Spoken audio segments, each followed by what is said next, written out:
Hello students, how are you all? Welcome to our channel सीखो physics. बच्चों हम कर रहे थे क्लास 12 फिजिक्स के यूनिट 1 इलेक्ट्रोस्टैटिक्स। आज हमारा लेक्चर नंबर 63। तो बच्चों हमने कैपेसिटेंस कर लिया था।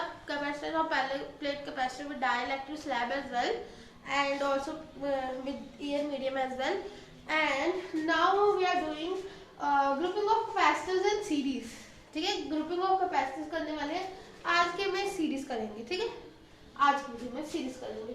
ठीक है, तो हम पहले इसकी डेफिनेशन देख लेते हैं। What is the capacitor? If the capacitor, तब कैपेसिटर को सीरीज में कहेंगे capacitors are set to be in series. तो बच्चों मुझे लगता है कि आपने 10th में पढ़ा है कि रेजिस्टेंस, तब कैपेसिटर नहीं पढ़े होंगे, तब आपने रेजिस्टेंस पढ़े होंगे सीरीज और पैरेलल में, है ना। चलो पहले हम देख लेते हैं एक बार इसकी definition. Are set to be in series if there is only one way, only way to proceed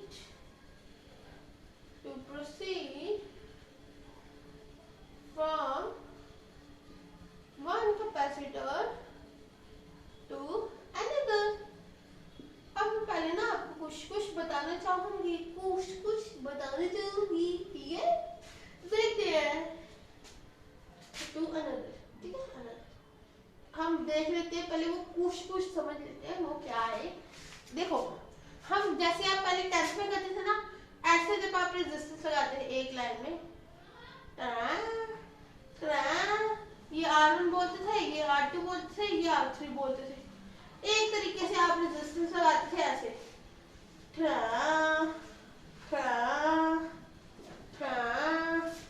और उसको करा बंद। तो ये होता था R1, R2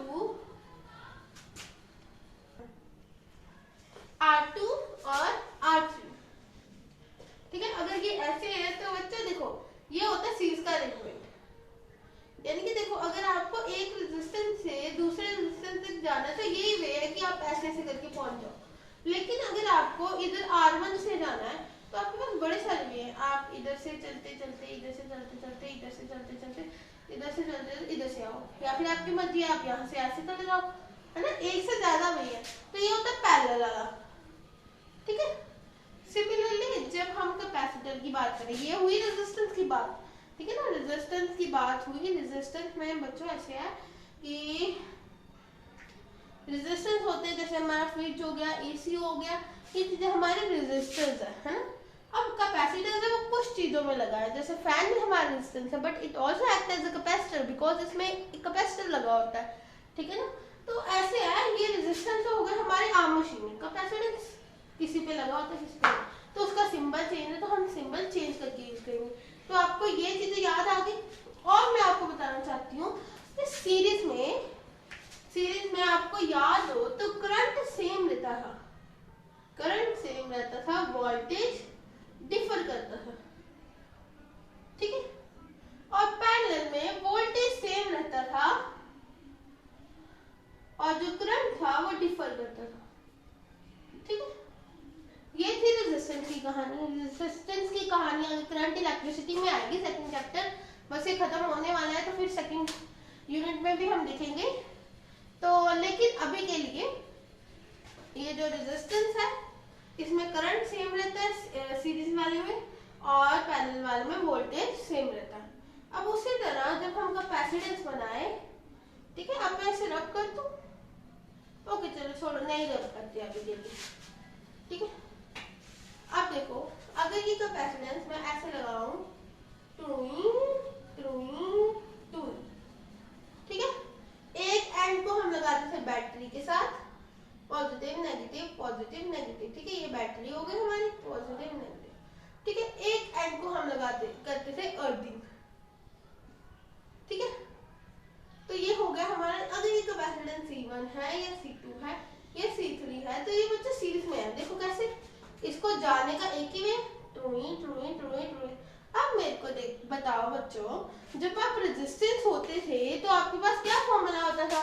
ऐसा कुछ फॉर्मूला नहीं होता था, V equals to I R, है ना, जो यानी कि वोल्टेज, करंट और रेजिस्टेंस को क्या करता है, रिलेट। इसी तरह हमारे पास कौन सा फॉर्मूला है? हमारे पास है C equals to Q by V, है ना।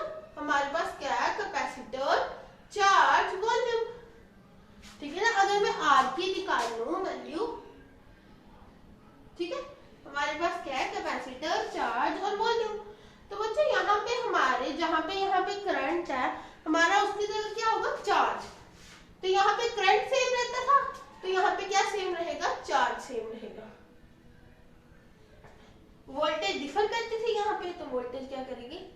डिफर, ठीक है। अब उसी तरह जब मैं पैरेलल वाला बनाऊं कैपेसिटर में, ट्रोई ट्रोई ट्रोई, C1 C2 C3, ठीक है। तो इसका मैं एक एंड कनेक्ट करूं बैटरी से, पॉजिटिव नेगेटिव, और दूसरा एंड को कर दूं अर्थिंग। कैपेसिटर में ऐसे ही होता था ना। तो अब देखो इसमें क्या होता था, देखो इधर वोल्टेज सेम रहता था, तो इधर भी वोल्टेज क्या रहेगा? सेम। करंट डिफर होता था, तो यहाँ पे क्या होगा? चार्ज डिफर होगा, ठीक है। ये चीजें आप अगर अपने मन में रख लो, तो ये जो दो आर्टिकल्स हैं, इसके साथ वाला जो पैरेलल वाला भी है, वो जो हम कल करेंगे वो हो जाएंगे। तो मैं कल की वीडियो में दोबारा नहीं समझाऊंगी ये सेट, ये आपको अपने मन में रखना पड़ेगा, ठीक है।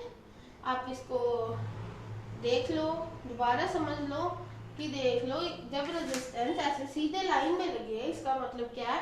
ये सीरीज में लगे, और सीरीज में क्या होता है? करंट सेम होता है, वोल्टेज डिफर करती है, ये 10 में पड़ा। उसी तरह जब कैपेसिटर सीरीज में लगाओगे तो चार्ज सेम रहेगा, वोल्टेज डिफर करेगी। और जब ऐसे लगा होता है, काफी सारे वेज होते हैं हमारे पास जाने के लिए, तो फिर क्या होता है? इसका मतलब कि ये पैरेलल अरेंजमेंट है, इसमें वोल्टेज सेम रहता है, करंट क्या करता है? डिफर करता है।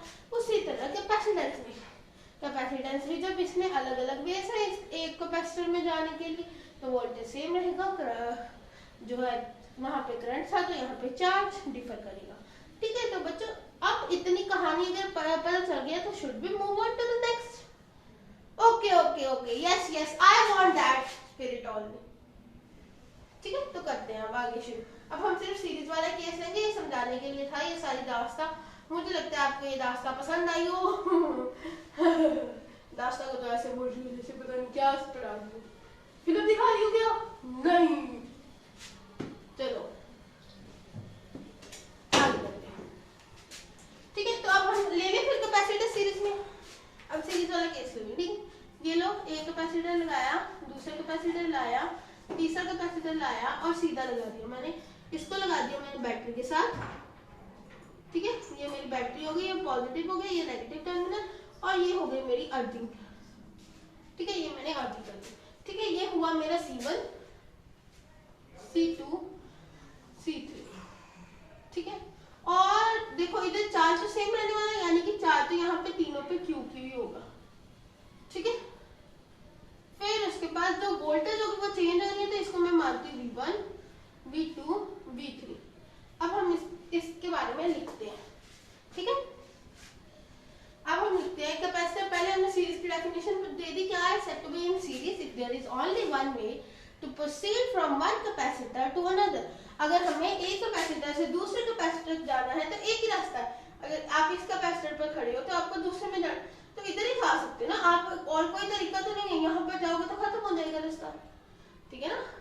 और अगर आप यहाँ से ऐसे अगर सर्किट कंप्लीट भी होता रेजिस्टेंस की तरह, तो ऐसे चलते तो आप C3 के पास आते हैं, ठीक है ना। C2 के पास नहीं आ पाते, ठीक है।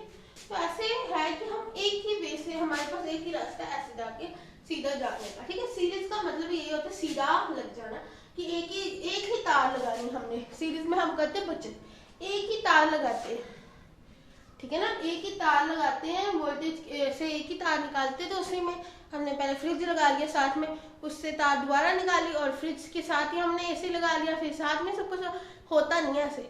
लेकिन जैसे अब तो क्या बोलते हैं, वो जो होती नहीं है दिवाली पे जो आप लाइट्स लगाते हो वो अब पैरेलल में मिलने लग पड़ी है। पैरेलल में लगाती है ना, जब पहले थी ना तो सीरीज में लगी होती थी, एक साथ बल्ब लगे होते थे, एक ही तार के साथ बल्ब से बल्ब, बल्ब से बल्ब अटैच था।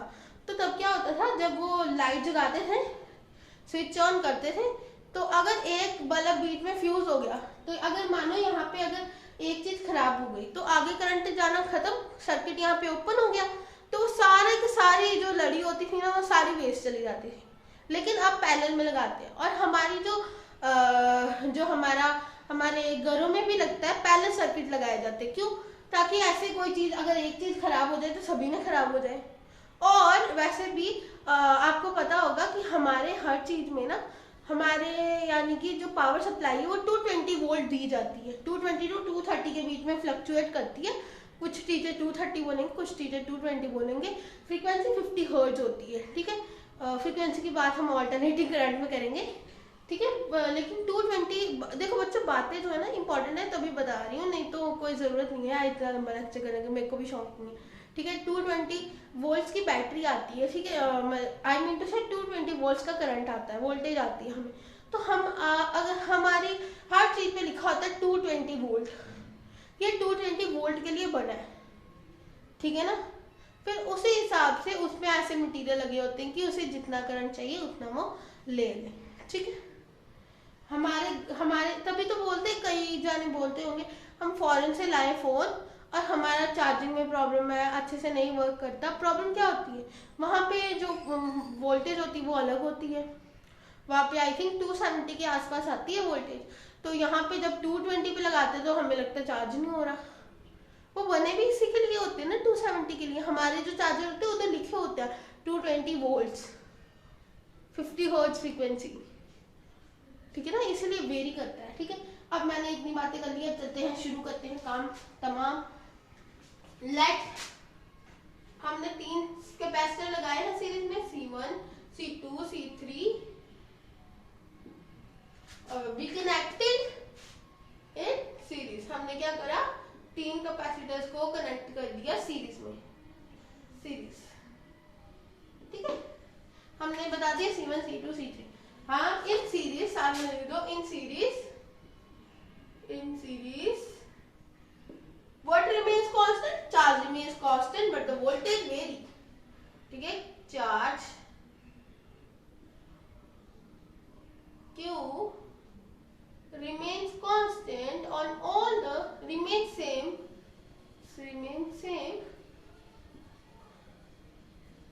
on all the capacitors, but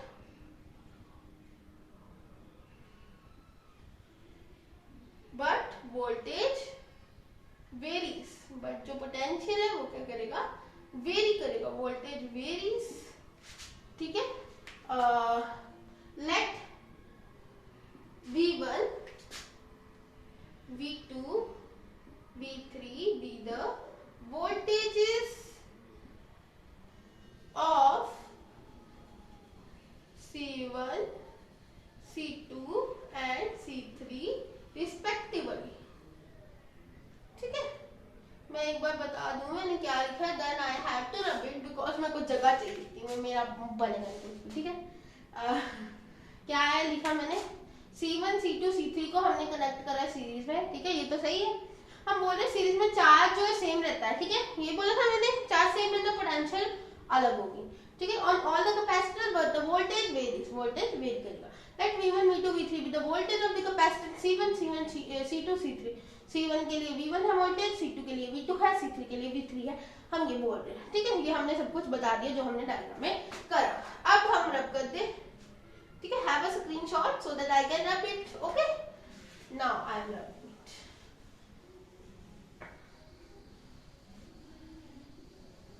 अब ये भी रब कर दिया, रब क्या है, लिख तो लिया आपने,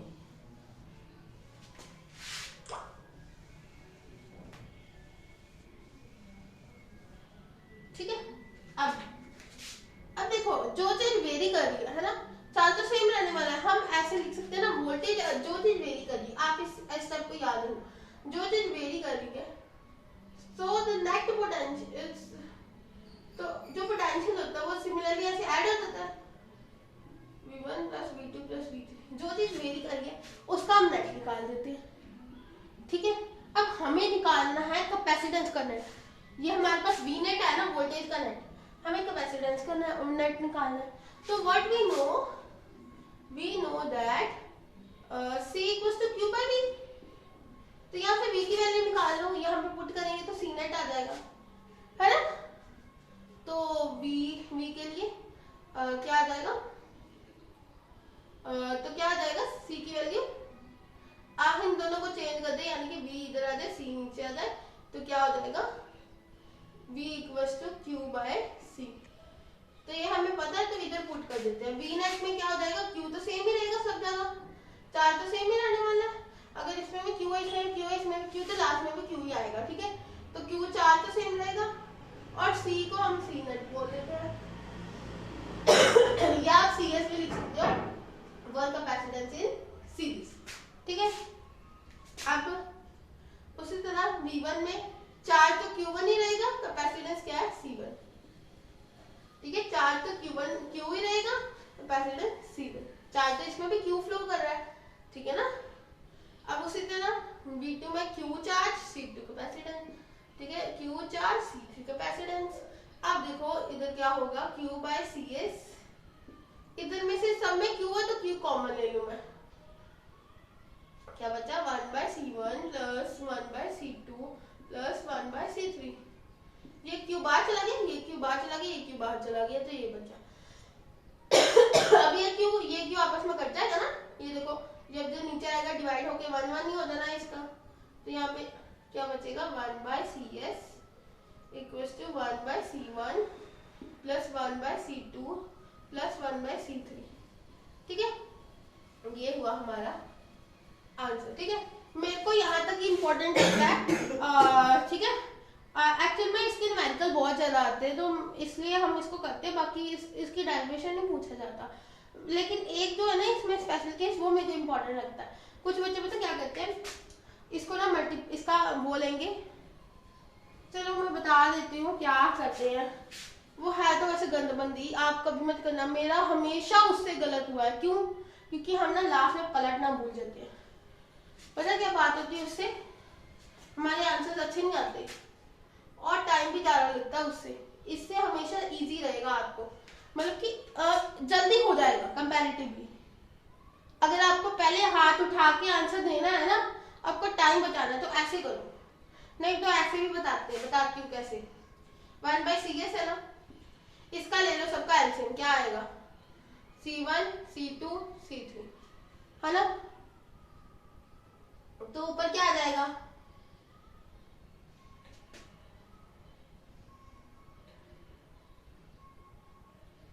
ऊपर क्या आएगा C2 C3, C1 है तो C2 C3 प्लस इसके बाद C2 है तो C1 C3 प्लस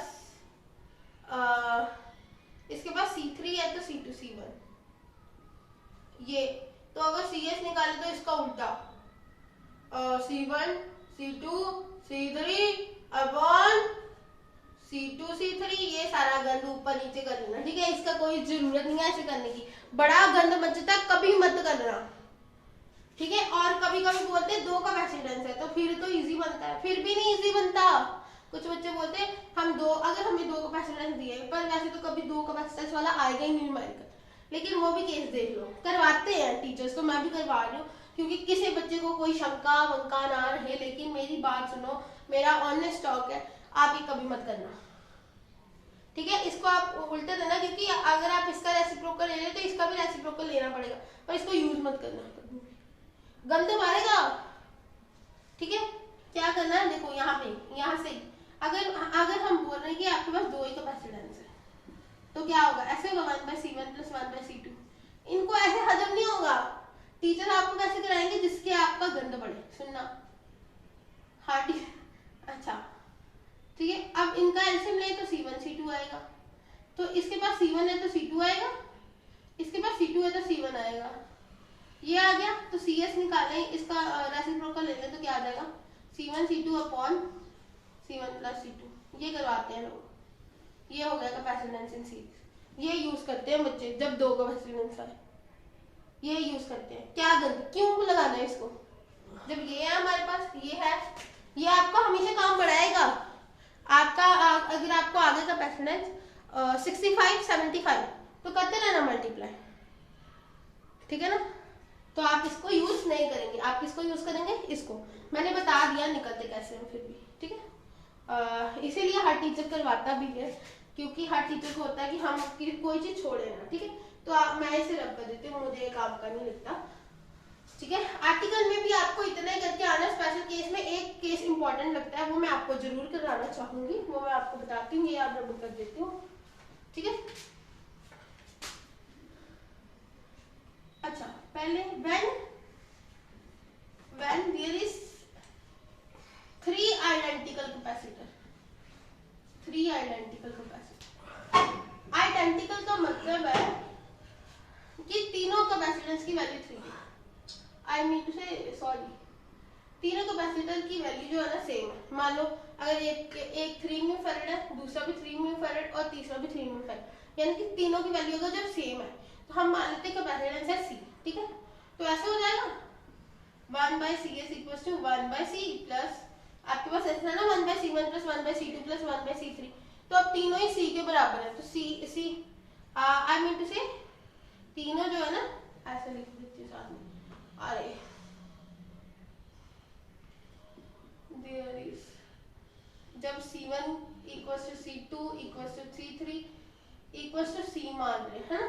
तो इसमें पुट करो 1/CS इक्वल्स टू 1/C, ठीक है, प्लस 1/C प्लस 1/C, ठीक है। अब इसको जब आप एलसीएम लोगे तो सभी में एलसीएम सेम ही, ऊपर भी सेम है, तो ऊपर क्या आ जाएगा 1 + 1 + 1/CS, तो क्या आ जाएगा 1/CS 3/C।